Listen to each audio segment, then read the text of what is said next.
Testing 1, 2, 3. This is the episode on asking for help.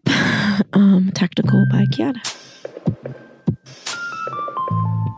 You're listening to The Ripple Affect with your hosts Cheech and Nibby, a podcast that explores how individual change has the capacity to affect the whole. From neuroscience to donuts, we're two sisters with a deep curiosity for ancient wisdom and modern knowledge, and we're obsessed with learning alongside you because we don't know. Let's dive in. Welcome back to another episode of The Ripple Effect podcast. This might be a little more raw, but I'm going to start this episode with a story. It's how recently I came to better understand the process of asking for help and why it's so important for change. I fell down the stairs. I fell down the stairs. I missed the last step and it was pretty traumatic. I twisted what I thought was twisted my ankle really bad, but it was like different. I've twisted my ankle really bad playing sports and kind of know that feeling, but landed on my back, hit my head pretty hard. Definitely cried out. He screamed pretty loud because my son immediately empathically started crying himself, and it was a whole scene. Anyway, I laid there and put my foot up, and after a bit of care on its own, my sister Isa, you know her, my sister prompted me to go to urgent care, which I rarely do. Growing up in poverty with no insurance, it's just not a thing that I think about, but getting better at this. So went to urgent care. Eventually, they said it was just a sprain, and then they called me back and said, "Oh, it's probably a small fracture, but treat it like a sprain because it's a speck fracture." So this is the first broken bone or any kind of severity of a treatment that I've had on my body. I was struck, and this is why I'm sharing this for this episode, is I was struck by this, what felt like a crossroads of a way that I had handled it in the past. Things like being injured or needing help and support, or not even recognizing that I needed help and support really, was one path. And then choosing a different path, a different way of doing it. Let me be clear about that. So I really felt like there was this old way of doing things and a new way that I could possibly maybe not see fully the picture of how to do it, but that there was an opportunity for change. And it was through this very acute injury, like physical, I couldn't really walk that effectively. And I have in my household a 20-month-old. It's a toddler. If you aren't familiar with kids, they're almost 2, but they can't talk fully. They have a lot of strong opinions and a lot of energy and a lot of movement. So they're running around. And in fact, the urgent care doctor who I called back was like, "Well, I hope you don't have a job that, requires you to be on your feet because you need to just rest this, stay off of it." And I replied to him, I said, "Well, I have a toddler." And he laughed, completely ignoring the fact that is a reality. Like, that is my job. And no, I can't stay off my feet. And he just chuckled. I don't really that's another topic of discussion about society and change and women's rights and motherhood in the home, full-time moms. So we won't go there. But I was recognized, even though he didn't, that this is an impossible situation to truly be like a responsible parent and have this injury. So I did it. I asked for help to my community, specific, and it turned out to be easy to fulfill. And I was really struck by that. It changed me. And I wanted to use this time with you all in a tactical to help you be able to do your version of what I did because of how much it impacted me beyond just the physical support that I actually got in that week that I needed to really help heal and stay off my foot. I want to back up because me saying that, "Oh, I did it, I asked for help and people showed up," like, it's not that fucking simple.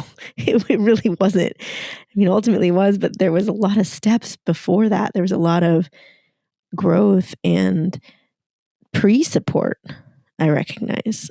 And I'm going to name a couple of those that I hope will be helpful. One, a support group that I was in for moms. This mom group that I'm a part of, Conejo Valley Moms, set up.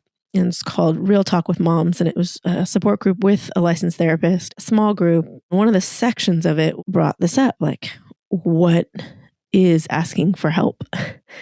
And I had spoken up. I'm like, I need a lot of help. And it's really hard to say that because it makes me reflect on myself in a negative way. Like, I shouldn't need this help. Or what does that say about me as a mom if other people can do this and I can't? And all of this basically bullshit, but it was real for me and it's very vulnerable. And inside of that group, there were other moms who raised their hand and were like, I will help you, point blank. I will be on the list of safe people to call if and when you need help with whatever it is you're needing help with. It struck me in a way because it illuminated for me this belief that I'd been carrying that I have a hard time in this motherhood. And so I'm expecting everyone else to have this hard time in this motherhood. And even if they are, like, that is secondary to the fact that they still want to help. And the second thing, I started reading this book, Nonviolent Communication. I'll put the author in the show notes because I can't quite think of it right now. He talked about presenting your needs as a gift, like literally like Santa Claus, and how it shakes off all the non-necessary kind of all our own baggage and shit that comes with asking for help, where we over apologize or we think we're a burden and all this stuff. And so he really framed this like, no, your needs are a gift. You actually get to give them, so asking for support, asking for help, this is a gift you're giving someone. And when I first heard that, I was listening to it in the audiobook and I was like, that doesn't really make sense. But somewhere in me, I was like, but trust this, because the book is so good. Up until that point, the author had just gained my trust in everything that he laid down about what he's talking about, how to help humanity through communication. I was struck enough to use it. So it was this combination that came into a dovetail for me inside that support group a few weeks before. I had thought like, oh, I do need help. And I do have something specific that people can help me with. This was something different than the hurt foot, but I had that awareness. Oh, wait, this could be an experiment. I could do it. Flash forward, I had no idea that what I would gain from asking for support would be so uplifting for myself, my community, and others. And this is what I mean. I asked these moms to come over. What happened was I experienced the mutual benefit. Like I was receiving this support of chasing around my toddler and helping me with food. And so I could just kind of sit up and rest my my foot. But I got to see them and I got to talk to them and I got to see their kids who I really enjoy. And I got to like experience what their level of care felt like to me. But I also saw the like reverse. They got to get out of the house and they got to be around me and my kid and in a different home and let the day go by faster. And then one of the moms I got to, immediately turn around, not because it was a transaction, because it was so good to see her kids and be around them and they were comfortable in my home and she needed to go somewhere the next couple days later. And I was like, drop them off. They were here a couple days ago.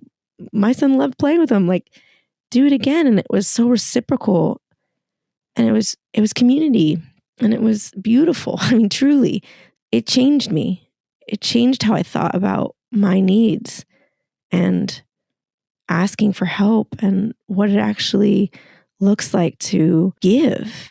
Because up until that point, I think really giving was sacrificial in a way for me. And I really never put myself in the receiving mode to understand fully what it was like to receive. And I don't even think I did it perfectly at all. Definitely my friend Jess was like, will you sit down and let me help you? Like actually just receive, which was helpful, which was part of this learning process. It wasn't perfect by any stretch, but I did gain a lot from it. So this is why this topic feels alive in me right now. It's like this moment of me realizing, wow, I actually need help. And wow, this is what balanced, healthy, maybe help looks like and feels like. And it's definitely a a game changer, and it's vulnerable.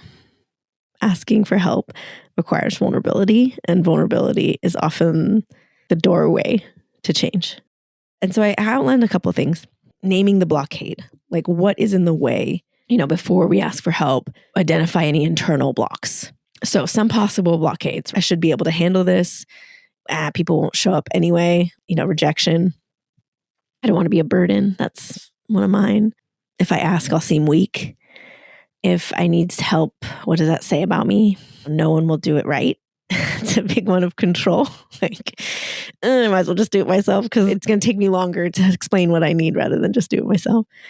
Other people have it worse. That's one that I know from poverty mindset comes up a lot. Like, oh, this might be bad, but other people have it worse, so I should just deal with it on my own. I can't ask unless I'm completely falling apart. Asking is reserved for when things are just out of control. This whole thing, sometimes the hardest part is not asking for support. Sometimes the hardest part is like admitting that something is not working inside of you. The self-reflection, the internal digging, well before even the ask comes out of your mouth. Like that's actually really hard. So if some of these blockades sound like you, or you may have others, I just encourage looking for those. And identity is a huge part of this because asking for help can threaten an identity that we've built. If, for example, these are all me, I'm the strong one, I'm the capable one, I'm the fixer, I'm the independent one, I'm the one that people can rely on, can come to. I'm not needy. I don't need anyone. Those last couple might be like an older version of myself, but still it's like it was a version of me. But they're ego masquerading as self-reliance. Ego, what I mean by that is like an image that we're trying to uphold of a safer, more perfect, maybe version of ourselves that is safer because it's more in control. It's an image that we've constructed that we want to put forward to others. This is the safe version. This is the version that's not vulnerable. This is the version that doesn't need anything. Like I don't have needs is something I've heard out of family members' mouths, that probably out of my own. And recently Isa said it. And I was like, no, that's not real. Everyone has needs. Human beings have needs.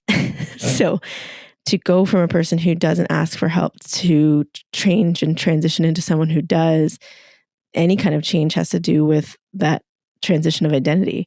I am statements. I am not someone who asks for help into I am someone who asks for help. That's how something sticks, can be helpful. So if there's a question that you can ask yourself, something to the effect of journaling or just kind of asking as you're driving, what identity do I feel like I lose if I ask for help? The image I'm trying to maintain, or what am I afraid of? What do I think people will think of me if they see me struggling? What is that fear? Hopefully can open up in you to start to give yourself the grace of like, you can be many things. And asking for help doesn't mean, it means what you want it to mean, which is what's beautiful about identity is it's malleable.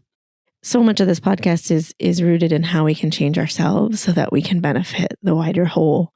Asking ourselves to be vulnerable enough to change and having to include others in that change.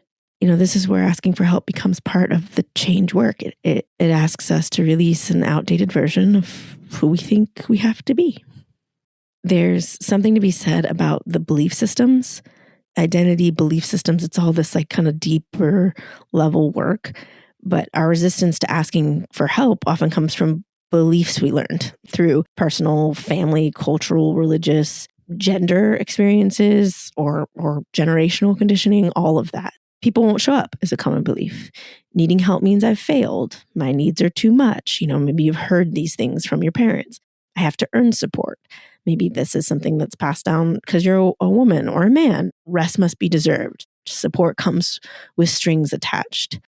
If I ask, I will be judged. If I receive, I will owe someone. That transactional nature of help and support. I am only valuable when I'm useful, right? I only give. I can't receive.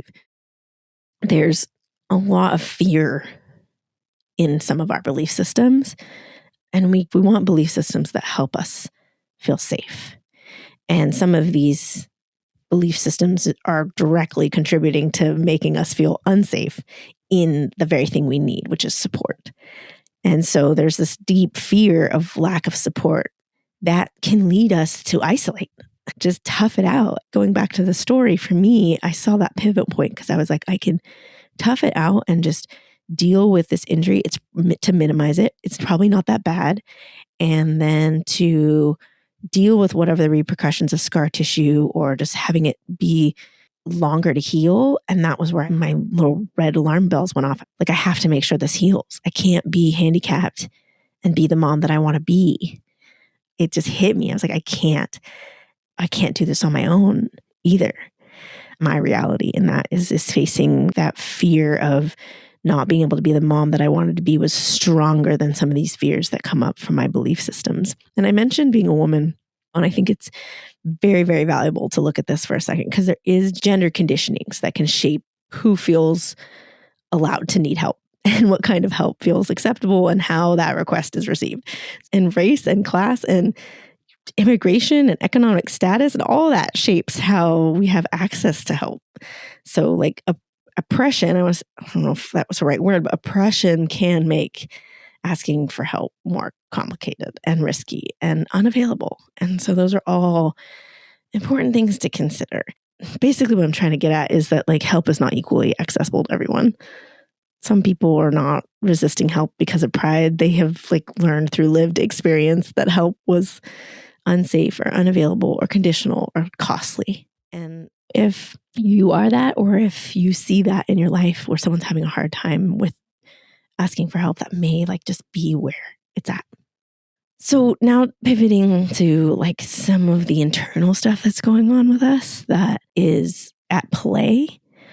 I'm talking about like independence, resilience, and hyper-independence. This idea that there is a difference between healthy independence and hyper-independence and where this all ties into it. And it has to do with boundaries too, because healthy independence, we build confidence, it supports self-trust, helps us problem solve, it creates resilience, and hyper-independence refuses support even when needed. Like, no thank you. It treats asking as weakness, it creates isolation, it turns survival strategies into an identity and says like, I cannot ask for help unless I'm dying. This is important because resilience is not the same as doing everything alone. A person can be strong and still need support. A person can be capable and still need help. And a person can be independent and still be deeply connected. And it overlays boundaries and support because support and boundaries are connected. So healthy support requires both openness and discernment. Unhealthy patterns sound like rigid boundaries. I don't need anyone. Overgiving. I will help everyone, but never receive. Transactional help. If I accept, I owe you. And then there's like toxic support that you might be receiving or accidentally giving, where help becomes control, or it becomes shaming, or it becomes overriding someone, or you feeling overridden. Going into rescue mode, like you might be asking for help and someone comes in to fix you instead of listening, or you're doing that. So there's these unhealthy patterns, but healthy support looks like honoring a person's agency and your own agency, asking what would actually help the person, or making sure you're very clear on what would actually help you. Support that doesn't use shame, just doesn't shame the need. It does not make the person feel incapable. And for you, like, don't shame your own needs. Don't beat yourself up just because you need help, right? Making sure that who we're going to is safe enough so that when we ask for this help, when they offer care, they're not taking over your life. They're not just overriding what you need. They're listening and helping you. I've been contemplating making this episode for a very long time. After I hurt my foot, that kind of became more apparent. But I think it's really valuable to look at some of the different kinds of help. One of the things that I realized, like, I don't even know if I've ever been able to identify all the ways that I need help, because it almost is like a mirage. It doesn't come up in my mind very clearly that that's a possibility. And I thought maybe someone else needs this too. Just this huge list of all the things that classify as help. Sometimes I think people don't even ask for help because they don't know what kind of help they need. So here's a list. So some main categories of help. It could be physical help. This is what I needed. It could be emotional help. mental health help, practical help, financial, relational, household, parenting or caregiving, professional help, spiritual or existential help, crisis help, which I think is interesting. That goes back to like, oh, everything has to fall apart only if it's a crisis. Is it valid? And no, all of these things have equal weight. They're all just categories of ways we might need help as humans. There's also informational help, accountability help, community support, and validation or witnessing, to name a few. I'm sure you could probably write in and tell us other categories too.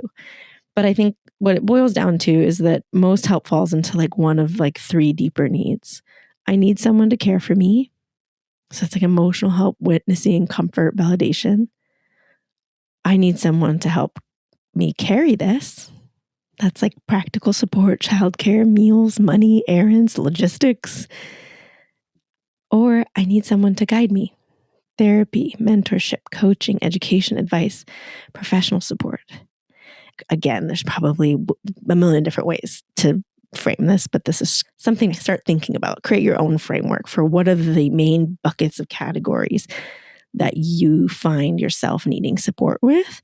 And what does that sound like? I need blank. Okay, this is it. We're in the home stretch in moving from giving to receiving. Part of that process of receiving is asking for help. And I do want to point out that it is a sacred process of change. This is so powerful and impactful to move toward some of these more indigenous ways of being, where we do get to drop our hyper independence and lean in if they are available, lean into those who want to be there and who get a lot from being there for you. Everybody has needs. And that song, Lean on Me, I think that everyone does come to a point where they're going to also need. And it's not transactional.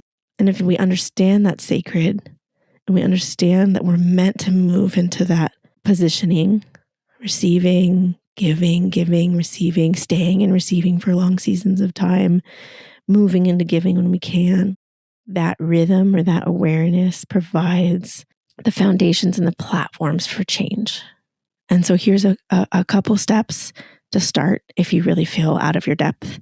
I know I did. So this is what I kind of conjured up. The shift from giving to practicing receiving. Just think about it like practicing. That's step one. Practice receiving. And that is like any good sports person, I'm a sports person, so any good sports analogy rather, practice starts where you are. So if you've never played the sport, your practice is going to be very different from someone who has played for their entire lives, but it's still practice. There's no stakes except for that you just are trying to improve a little bit and understand a little bit and hopefully have some fun doing it. To do step one, to make this shift and start the practice, just know that receiving can feel very vulnerable. Asking can feel very vulnerable. It's all just very vulnerable. But vulnerability is strength, and it is evidence that change is occurring. So if you can, practice saying, not sorry. Don't say sorry, say thank you. Express that it really helps. You can use the words, I appreciate you. I do that a lot. I lean in, I'm like, I appreciate you, And remind yourself that you don't have to earn. You do not have to earn support. It's intrinsic in being born. You deserve support. You really do. But then there is work. There's action. So identifying and naming your need. I think this step's really tricky because if you have worthiness issues, like yours truly, we need enough self-worth that says we're worth having needs and that they matter. So before asking, kind of identifying the kind of support that you actually need has to do with recognizing like, A, you do need it, and A, it's okay that you need it. If I'm having a hard time identifying what it is that I need, I can always work backwards and say, what am I struggling with? And that is very vulnerable. And from there are needs there that you do deserve to have help with. So asking yourself, do I need listening? Do I need advice? Do I need practical action? Do I need just reassurance? Do I need resources? Do I need rest? Do I need someone to take something off my plate? Basically, just do I need and then fill in. So step 3, identifying safe people. Not everyone is the right person for every need. You want to look to your circle, look for the people who listen without judgment, respect your boundaries, follow through, don't shame your vulnerability, because that can really shut you down if you're trying to practice and someone has their own shit that they're doing and they have their own issues with asking for help and they shame you. That can be like art scars. If we have an artist blooming when they're little and we shame them about that doesn't look like a horse, like they'll never draw again. And that's something we can do to each other in this kind of like ultra hyper independent culture. We can easily make it seem like it is just not safe to ask for help. And so do your best just to push through that and find the people who don't do that.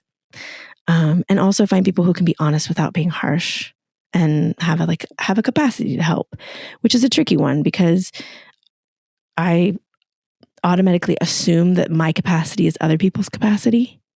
So I feel like if I'm having a hard time, everyone must be having a hard time. And that is not true. People have hard times in different places and areas, but there is, like I want to say always, but there is a majority of a time where people have giving that you won't be able to see because you're in your own mode, but they have a different mode. And that's the beauty about humans being different, is that we all have different capacities. Now, step 4, start small. Practice is best in small doses, especially at first. So practice asking for low stakes support.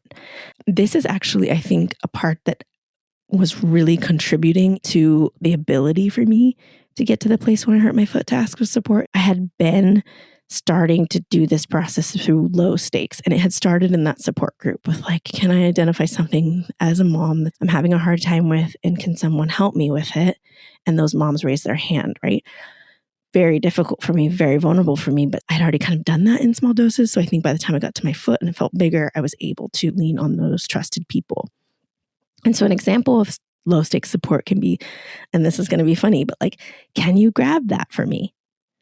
I can't tell you how many times I've got like a baby in one arm, like a package trying to reach for something. Someone's right there like, can you just grab that for me? Can you open that door for me? It's tough. So can you grab that for me? Can I talk something through with you? When we're trying just to get out of our heads and needing that emotional clarity, like, can I talk something out with you? Can you sit with me for a minute? Can you help me think this through? Those are all kind of ways in which we don't have to harbor all of the responsibility for our own stuff. Therapy's expensive, but friends are there. Not everybody has the type of family that's there, but some people do. So family's there. The vulnerability of asking someone, can you check in on me tomorrow? Even me saying these, they feel big. So find your own example of something small. So step 5 is offer support also. One way to get into the rhythm is being aware that support is not only about asking, it's also about participating in community care. Ways that we offer support within our own capacity, right? When we have it, is checking in with people, bringing food, offering a ride, listening without fixing, sharing resources, helping with logistics, celebrating progress, like thumbs up, high five, like that's enough sometimes. Being specific about what you can offer. And this goes on both ways. Like when we're asking, being specific about what we need. That's why step 2, that identifying what we need. What comes out of that should be something specific, because then it doesn't let people have to guess and mind read, which, trust me, it's just like better for everyone. And it allows them not to do what you don't want them to do, And I do this, so I hope that this can help someone else. Like just stating what you need is not an ask. I sometimes will do this really weird thing where I'm like, oh, I'm frustrated about this, that, and this, and this. And I'm just kind of venting. And then my sis will be like, are you asking for support? And I, in my head, thought that me naming the list of things that were frustrating to me was asking for support. But no, it's a mind read. I want her to come in and recognize I'm having a hard time and offer the help, because it's vulnerable for me to ask. And so she'll like kind of see the mess going on and be like, do you need help, sis? Yes. Yes, I do. Clenched teeth. Like, okay, be clear. What do you need? Brene Brown talks about being clear is kind. When you're asking or when you're actually giving to, be specific about what you can offer and what you need. Last step, give yourself and others grace. No one will get it right all the time. You can't get it right all the time. I can't get it right all the time. Jesus, like no one can get it right all the time. Like it's just not real. People may offer imperfect help. That doesn't mean anything. Imperfect is help. You might ask imperfectly. That's asking. That is a trek in the way. It is a step in the direction. It is practice. And you may need to clarify. You may have thought you said everything exactly how it is, but someone asking clarifying questions doesn't mean that they don't want to help you. You just may need to clarify. And you might need to just try again. The same thing. It might have fallen through. Those people might not have shown up, but like that doesn't mean anything. It just means it's practice. Basically what I'm trying to say, asking for help is a learning process. I really hope that this can help in that learning. Asking for help is not weakness. It's a practice of being honest and being trusting, and it's vulnerable, and it's change. Like literally how we can change. Doing it, the process of it, the practice of it asks us to recognize our needs, make them real. It asks us to believe we are worthy of that support, and it asks us to let other people meet us where we actually are. And that's really beautiful. And I hope that you'll start the participation process. Like asking for help is not a sign that we are failing at change. What if asking for help is one of the ways that change begins? And I feel that. I felt that from that experience. And I just want to thank all those mamas and friends who came and answered the call when I did ask, that I could have this shift in me. And I am different now when I ask for help. I feel different when I think about what I need, and I'm more eager to do it because I experience the value of that exchange, not that transaction, but of that exchange, that energy exchange. And it's really important to me now. I'm a person who practices asking for help, and it's messy and it's real and it's helpful. Signing off now. Thanks for listening.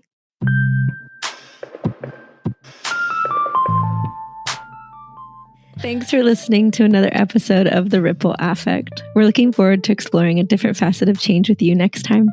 If you found value in this episode, please take a second to leave us a review and share with a friend. Every little bit helps the ripple go farther. Thanks for being a part of this experiment with us. Changing yourself changes the ripple. And what if a collective almost is good enough?